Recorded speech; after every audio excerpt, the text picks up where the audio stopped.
Околу 50 милиони евра е вкупната вредност на инвестициите кои ги најавија трите странски инвеститори во изминативе 3 дена. Тие ќе отворат вкупно 2500 нови работни места. Германска СТС Текстайл ќе инвестира 7 милиони евра во производствен погон во Велес и ќе вработи 1000 лица. Компанијата Костел, исто така од Германија, започна со производство во погоните на поранешен ЕМО од Охрид и ќе инвестира 30 милиони евра, ќе отвори 1000 нови работни места. Последна инвестиција најавена неделава беше грчка Цера Метал, која ќе инвестира 12 милиони евра во фабрика во индустриската зона Жабени во Битола и ќе отвори 600 нови работни места. Според Анчо Николовски, советник на премиерот за странски инвестиции, странските компании покрај политичката криза одлучуваат да инвестират во Македонија благодарение на поволните услови за инвестирање и експедитивноста на владиниот тим во поддршка за реализација на инвестициите.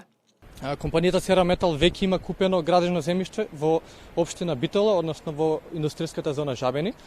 Ова земјиште со површина од 45.000 метри квадратни. На ова земјиште практично они ќе изградат објект, почетната големина на објектот ќе биде од 5000 метри квадратни, за на крај големината на објектот да достигне околу 24.000 метри квадратни. Сразмерно на ова ќе се одвива и вработувањето на работници во самата компанија.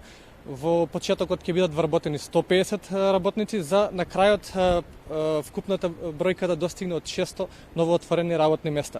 Сведоци сме дека во Македонија во последниот период, односно во последните неколку години, доаѓаат странски инвестиции од разни делови на светот. Тоа е така пред се поради поволната бизнис клима во Република Македонија и инфраструктурата, особено ниските даноци кои што се меѓу најниските во Европа и во светот.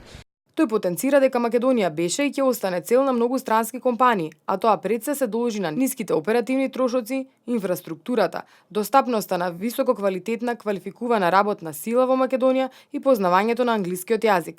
Сето ова, според Николовски, придонесе Македонија да се наметне како една конкурентна дестинација за странски инвестиции.